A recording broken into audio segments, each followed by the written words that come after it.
Get ready to line up on the inside. Pit road is closed, pits are closed.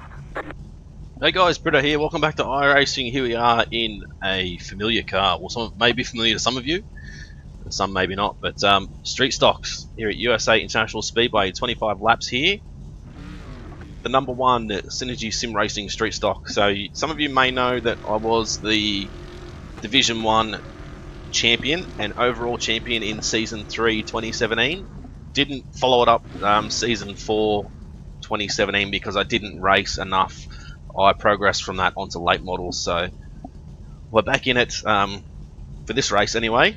I'm still enjoying it, still pretty quick, but not sure if I'm going to do one of these races every week or not. I'll just do it for a little bit of fun here and there, and just to bring a little bit of different content back to the channel for you guys. But yeah, I'm actually surprised at qualifying on pole and still being competitive, considering I haven't driven the car for since early season 4, so probably over 3 or 4 months I haven't driven the car for. So yeah, it's still a lot of fun though.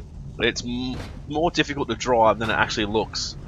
People think, oh, street stock easy to drive, but it is very tough to drive. It's not easy. It's not a matter of just planting your foot and off you go. There's a lot of throttle control still. There's also a lot of being cautious with a lot of oversteer mid-corner, which can send you to the inside wall. So anyway, we'll have a look through the standings. So I'm on pole, of course. Jacob Linkowitz in second. David Norquist in third. Evan Steiner I should say, in fourth. Tony Olsen fifth. Gavin Grice sixth. Gregory Praisner seventh. And Michael Green in eighth. So there's only 8 guys in this race. 25 laps. Hopefully we can have a good race, a good result, and a lot of fun, hopefully. A lot of the time lap traffic does play a huge part in the street stock races, so really got to be extra cautious around lap traffic and stuff.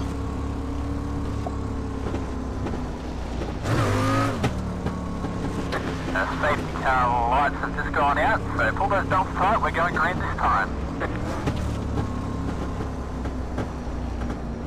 So we'll go green next time around. I've got 10 gallons of fuel. It should be more than enough. I don't remember how much fuel we actually need, but this is my same setup from Season 3 2017, just with a few little tweaks. So setups are still working well. So 10 gallons should be more than enough, I hope.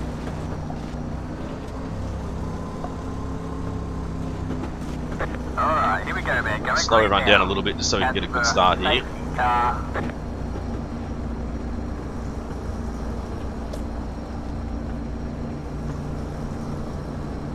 Safety car's in. Let's get ready to go. Green. Good wheel spin.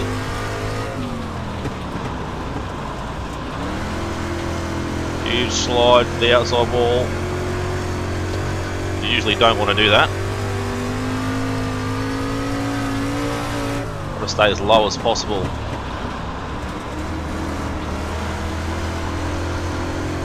So if you look down the bottom left while we're entering and exiting corners and mid-corner, you'll see that I'm not full throttle.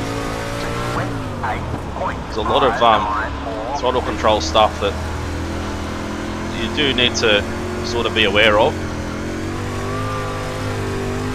It's not all about just mashing the throttle and throwing it in. You want to try and hold the car low, and you need to have a lot less throttle if you want to hold the car low in the corners.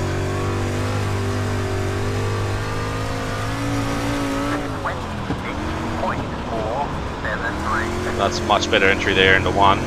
Much better exit out of 2.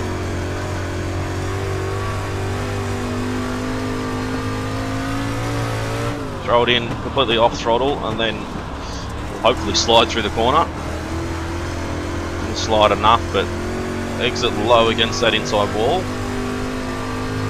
It's kind of like a double apex, I guess you'd call it. Hit the apex there. Don't slide up that far. And then you want to hit the apex on exit again.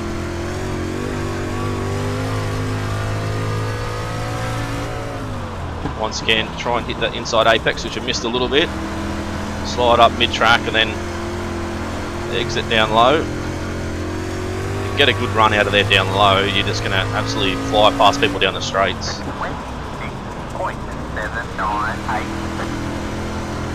26.7's pretty slow, I think. I think season 3 I was doing 24s, so the setup has changed a lot, or the way the car drives has changed a lot. But still a great deal of fun to drive. Oh, that's what I mean about oversteer mid-corner, if you don't quite get it right. Huge gap back to second now. 27.183. That'll be 20 laps to go at the line this time. Not sure if there's cautions on in this series. I think there used to be, but not 100% sure now.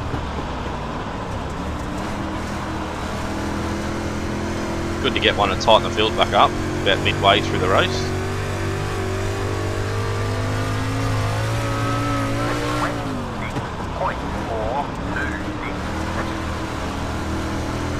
It's much better there in 1 and 2 again.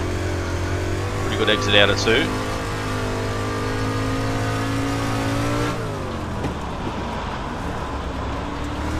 Probably go a little bit lower in the entry to 3, but it's all about the exit really. We've got a huge gap anyway, so it's not that much of a worry.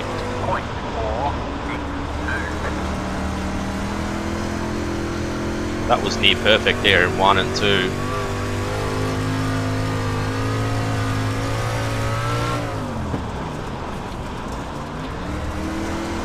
Always cautious about getting too low in the entry to 3 because that wall there, as you're coming into turn 4, sort of pops out from the inside, so a bit extra cautious that you're not too low. It's caught me out a lot in the past with sprint cars and that sort of thing.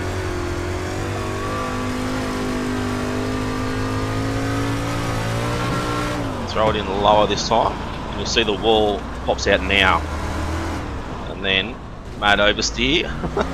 Really hit the inside wall.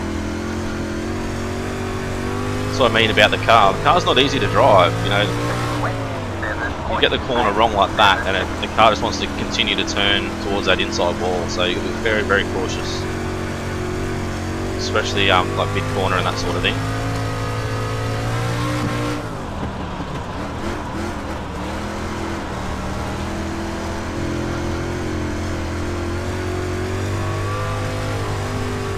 Still got a good 9-second gap back to second spot, which I really didn't think I was going to pull away that far. Maybe he's had a couple of bad laps, maybe even a couple of incidents, I'm not sure, but we're running away with it anyway.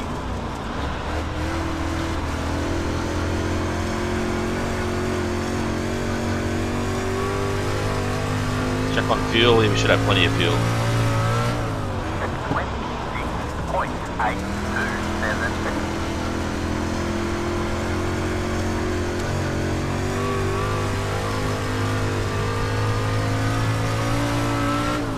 Haven't caught up any lap traffic just yet.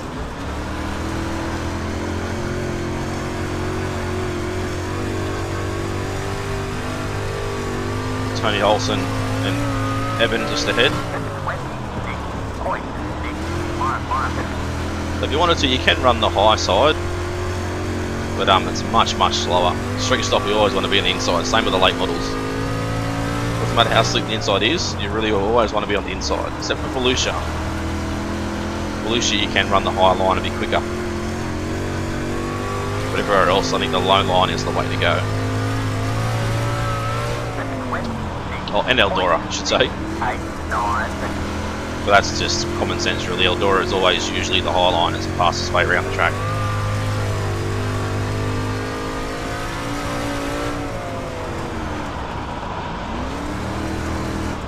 Rode in too hard that time. Oh, and hit the wall.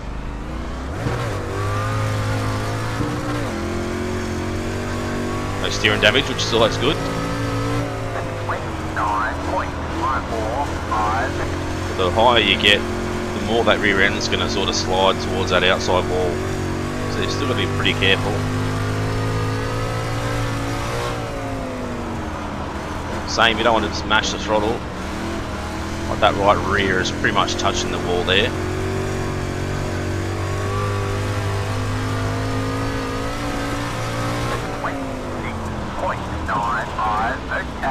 going to touch the wall there. That's why I don't usually run the whole line. It's hard to hold on to it up there. It's just the rear end just always wants to continue just to slide up towards that wall.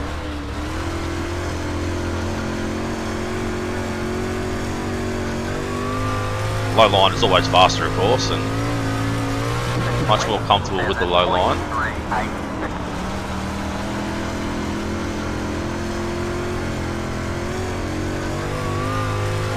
Stick with the low line, so we're trying to avoid putting ourselves in the fence and costing us the win.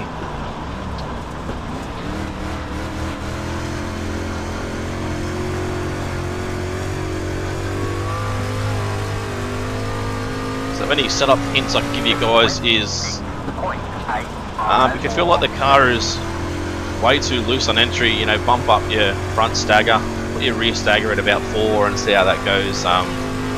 You can move some weight from the right hand side of the car to the left hand side of the car with the weight ballast which is on the second page of your setup stuff up the top. Feel like it's too loose, you know, mid corner, and that, move it across. So move it from 30 to say 25 and test that and see how that goes. Your cambers, make sure they're as low as they can be, so on the right front like -8 or -7.5 or whatever it is, and left front +7.5 I think they're set at. And then also try and adjust your springs or your suspension in the rear, so your left rear has still got the most weight on it, but not dramatically more than the right rear. I think I've got like 780 pounds on the left rear and like 710 on the right rear, so try and even them out a little bit. The more you have on the left rear, the more it's going to want to turn the car. Drive the car with the left rear, so if you want it to drive more in the right rear, you can probably try and change that completely over or even it out a little bit to see how it feels for you, really. And then just work with so your fuel levels, gearing, work with like your bump stiffness and that, and see what works for you. But I've pretty much got one setup which I run at every track. Just change the gearing. Like you don't really need to go adjusting things too much.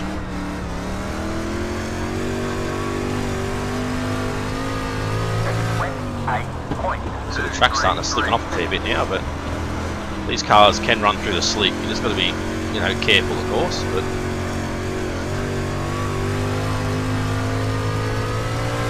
as we know, the slick, you know, distinguishes the men from the boys. The boys can run on any track, but only the real tough men can run through the slick stuff. So you've seen me run the 410s in the slick. I suck at it, so I'm one of the boys in the 410.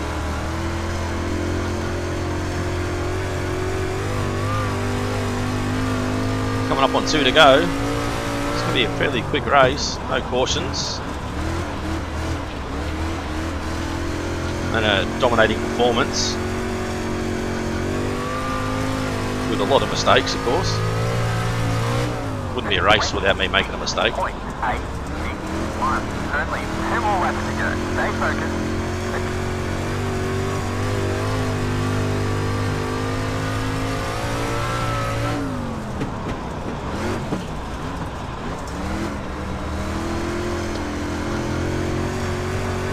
Around for our last lap now. How much fuel we got left? 4.5 gallons. So plenty of fuel. You've got this one in the bag.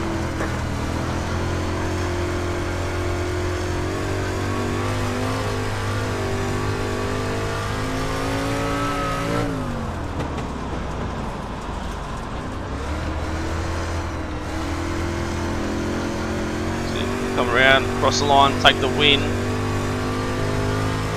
Well over 15 seconds, I think.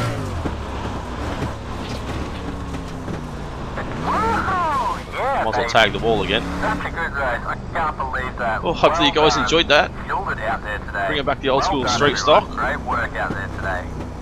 Team effort. They won by 15.5 seconds. Good job, man. Let's bring it back in. Great win, I think. If you guys enjoyed it, as always, smash that like button, leave a comment, let me know what you thought of the video and if those setup tips helped, or if you've got any other setup tips for other guys. You know, leave it in the comments section so we can all work together to try and help each other out. you haven't subscribed yet, guys, please do so. Hit that subscribe button. Hit the bell next to it to receive a notification every time I upload. It's been Brito's Gaming. Thanks for watching. We'll see you again soon.